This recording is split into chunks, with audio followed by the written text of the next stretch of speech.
কথায় আছে না, ভগবান যেটা চায় সেটাই হয়। ভগবান যদি চায় তার দর্শন করাতে, তাহলে ঠিকই তার দর্শন পাওয়া যায়। তিনি যদি না চান, তার আগে শত চেষ্টা করলেও কিন্তু তার দর্শন পাওয়া জুড়ি মেলা ভার। আমার ক্ষেত্রেও বিকল্প কিছুই হয়নি। ৭ই ফাল্গুন ছিল আমাদের এখানকার হালিশহর বিজনার সিদ্ধেশ্বরী কালী মায়ের অন্নকূট উৎসব। আমরা সেখানেই চলে গেছিলাম বিকেলবেলা। আমাদের কিন্তু এবারে যাওয়ার কোনো প্ল্যানিংই ছিল না, হঠাৎ করেই যাওয়া। এর আগে অবধি আমার ঠিক মনে নেই এক্স্যাক্টলি, আমি তখন খুবই ছোট, স্কুলে পড়তাম, তখন লাস্ট গেছিলাম এই উৎসবে। তারপরে কিন্তু যাওয়া হয়নি। আমি হালিশহরে থাকি ঠিকই, কিন্তু মা ডাকেনি, তার জন্যে আর যাওয়াও হয়নি। গত বছরও আসতে পারিনি, কিন্তু এই বছর হঠাৎ করেই হাজব্যান্ড বলল যে চলো ঘুরে আসি। তো যেরকম বলা চলে গেছিলাম। কোনো সেরকম আগে থেকে কিন্তু পরিকল্পনাও ছিল না, হঠাৎ করেই আসা।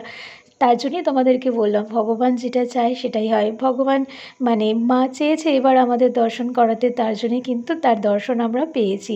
আর এই যে দেখছো, এখন আমি কিন্তু ভোগ প্রসাদ নিতে এসেছি। ভোগ প্রসাদ নেওয়ার নিয়ম আছে, তার জন্যে আগে থেকে কুপন কাটতে হয়। 50 টাকা, 100 টাকা, 150 টাকা, 200, অনেক ধরনেরই টাকার কুপন আছে। আমরা 50 টাকার 5টা কুপন কেটে প্রসাদ নিয়েছিলাম। আর আমাদের পাশের বাড়ির মামিরাও প্রসাদ আমাদেরকে আনতে দিয়েছিল, তার জন্যই এতগুলো ভোগ প্রসাদের কুপন আমরা নিয়েছি। আর এখানে দেখছো এখন খিচুড়ি ভোগ খাওয়ানো হচ্ছে। সকাল থেকে যেহেতু বৃষ্টি হয়েছে, তার জন্য সবাই কিন্তু দাঁড়িয়ে প্রসাদ খাচ্ছে।